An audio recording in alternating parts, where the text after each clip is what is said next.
Good evening. My name is Allison Johnson, and I'm reporting from Los Angeles, California. I want to talk today about the political elections coming up in November and some of the major issues that we as Americans are facing. You know, this is one of the most important elections in our lifetimes, and it's really important that we get the facts straight.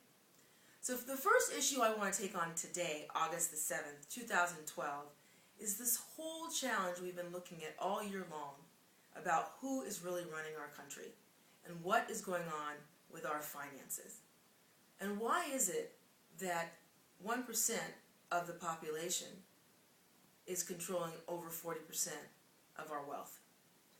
I think that's a really critical issue, number one, because we as Americans have to understand and accept that if we don't have a growing economy where everyone gains and everyone has an opportunity, then the economy is going to falter. Because the 1%, they cannot spend enough money in the economy for the other 350 million of us to be able to live well. So we have to have the 99% having access to money, to finances, to opportunities, to jobs, so that they can actually spend and prosper in our economy.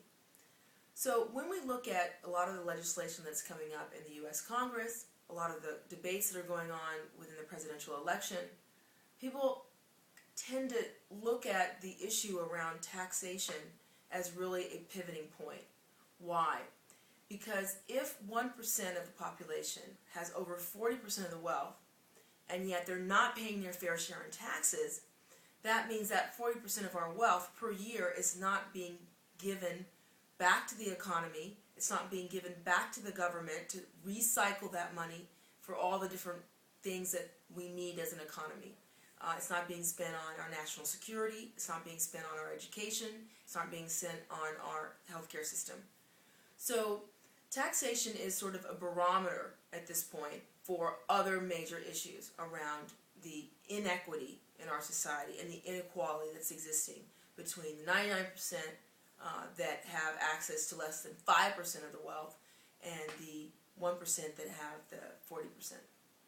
So if you look at the taxation issue, at this stage, most of the 1% are not paying up and above 10 to 15% of their wealth because capital gains, how most of them have secured their money and have been able to establish a baseline protection for their money.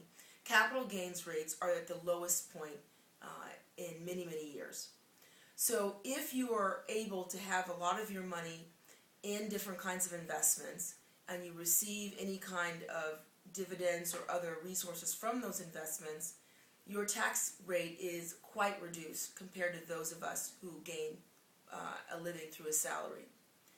So the debate going on right now is why can't we raise the level of taxation on the 1% by adjusting the capital gains rate as well as having a more progressive tax system for the 1% that also have money coming in through salaried means.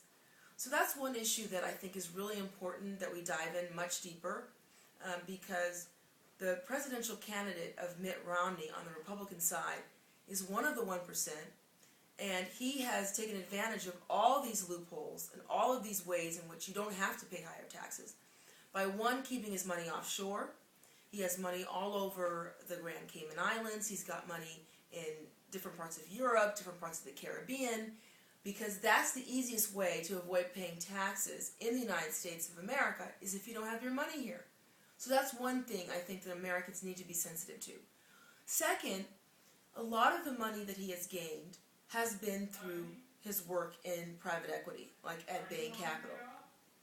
In that case, all of the money that he's generating is also not accessible because it's not being taxed in the regular system because the gains that he's able to secure through the Bain Capital years in which he worked there, they're all put away through different loopholes and different tax systems that allow him to hide his money in those accounts. And he's one of many people in the 1% that can do that. So these are things that everyone is looking at from the Democratic side to say, is that what we want as the future of our country? where if you're successful and if you're a multimillionaire or a multi-billionaire, you don't have to pay your fair share in taxes. You can put your money offshore in foreign countries. You can store your money in different, non-taxable investment vehicles that allow you to avoid taxation.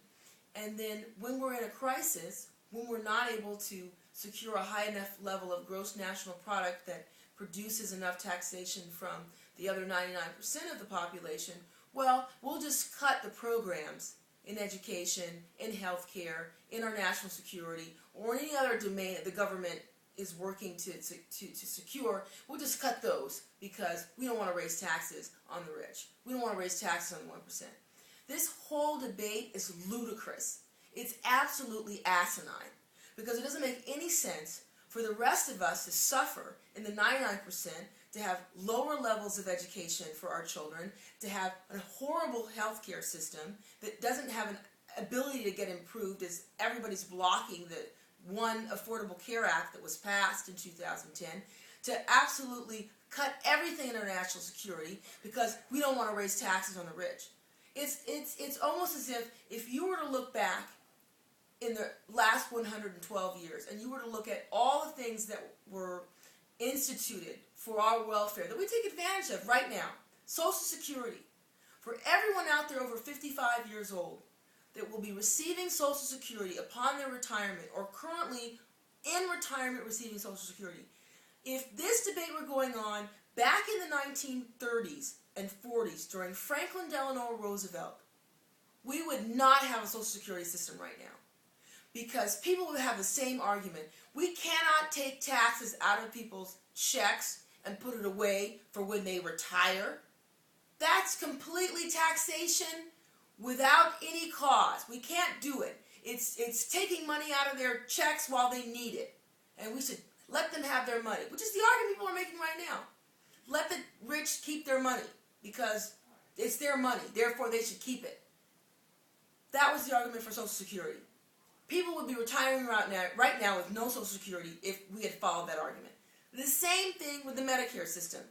Same thing. Affordable health care for the elderly. It was a debate during the 1930s and 40s during Franklin Delano Roosevelt's presidency, and people drove it into the ground. We can't have affordable health care for the elderly when they retire. The country can't afford it. We don't want to take the money out of people's salaries while they're working because, again, it's their money. They should have access to it. We shouldn't put it away for the future. Ludicrous, asinine. If we had followed those kind of politics back in the day, we would have no Medicare for the elderly right now and no Social Security for the elderly. So we're going in that direction right now. If we continue to allow the Republicans to basically stonewall any progress in the Congress and to rally the nation around this election in November to say, we don't want progress, we don't want to have anything that's going to actually advantage the 99% of the population, we only want to favor the 1%. And if we don't look up and take notice of what Citizens United has done as a Supreme Court decision that basically reversed very, very old precedent of law that comes all the way back to Theodore Roosevelt's time in the early 1900s, when Theodore Roosevelt himself said, keep corporations out of politics. They are not human persons. They should not be allowed to contribute to campaigns at astronomical levels so that the politicians are being bought by the corporations. If Theodore Roosevelt could see it back then, why is it we can't see it now in 2012? So, we have to get that out of our politics. And if we don't take a hold of that right now, we're going to be in big trouble. Because just a few people are contributing at enormous levels for the Republican side to the point that they're estimating that our elections are going to be bought by the 1%. We're now at $8 billion they're estimating the elections are going to cost. $8 billion. Do you know what $8 billion could do for people's welfare, for people's health care, for people's education, nationwide? It's just absolutely asinine that corporations and the really wealthy are able to throw that kind of money into a campaign. If we don't put a stop to this, everything that we fought for the last 150 years is going to be backtracked.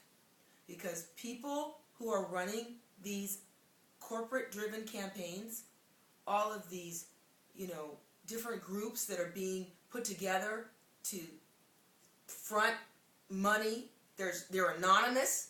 They don't have to be accountable to anybody. They can just throw money at TV campaigns and radio campaigns and say whatever they want. They're not beholden to a federal electoral commission beyond filing a statement saying that they're an entity and that they're going to make a campaign, political TV program or radio program and put an ad up. So these are the kinds of things that we have to start caring about as an American people. If we want to save the kinds of programs that actually benefit our populations, the Social Security programs, the Medicare programs, programs that allow people who are not part of the 1%, who are not multi-billionaires, who are not multi-millionaires, to actually have a way to live well in our society, then we have to fight for this election. And we have to stand up and fight for the Democrats to overwhelm the Republicans in the Congress and in the White House. Because the times of the rich running our country are about to come full circle if we're not careful. So if you care and you want to make a difference, you need to get involved. More than anything else right now, what we need are people on the streets.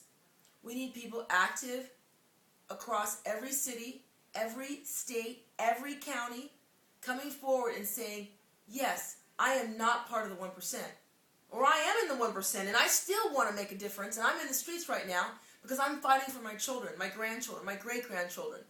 I want to make sure that they have an environment in which their welfare and their education and their health care is actually as important as those of the really wealthy. And I also care about my environment. I don't want environmental laws to be receded because it's convenient for corporations to not take care of the environment. I don't want our rivers and oceans to be polluted because it's cheaper to give tax breaks to these really wealthy corporations so they don't have to worry about environmental protection. I don't believe in any of that, so therefore I'm willing to stand up. I'm willing to get to the streets, and I'm willing to represent and fight for my congressperson and my senator and my president who stands for those things. Because that's what the Democratic Party is fighting for right now. It's fighting for every one of us who's not in the 1%, who want to make sure that we have an opportunity in the future to provide for our children, to provide for our grandchildren, and to make sure there's a country for them.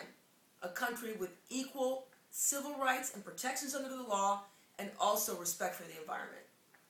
So if you believe in this, my request is that you get involved, you get active, you stay active. If you have the means, contribute to the party, contribute to the Democratic Party, contribute to your local Democratic Party efforts. Get out there, get the vote out, and talk to your neighbors, talk to your friends. Explain to them, this is a critical election. You have to care. For everybody who's unemployed, the numbers of 9% in some places where people are unemployed, those are the people that we have to stand up for. Everybody who's not working, everybody who's not secured a job or doesn't have a means to provide for their families, those are the people that we need to fight with and for. If you're one of those people, take time right now to contribute your energy, your effort, your time to make sure that the people who will represent you in the U.S. Congress and in the White House have your interests. Because right now, Republicans are making very clear they don't have your interests in mind. What they care about, first and foremost, are protecting their multimillionaire and multi-billionaire friends to make sure their taxation is as low as possible and they have to pay as little as possible. They also make sure that those corporations don't have to worry about environmental laws, environmental protection, labor laws, labor rights, anything that's going to obstruct a corporation's ability to take advantage fully of a person or place. That's what they're into. That's what they're up for. So if that's not what you're standing for, then you know what to do. Get involved. Get active. Stand up. Make sure your voice counts. This is Allison Johnson reporting live from Los Angeles, California, August 7th, 2012. Don't forget, in November 6th, it's vote time. So get out the vote now. Thank you. Good job. Good job.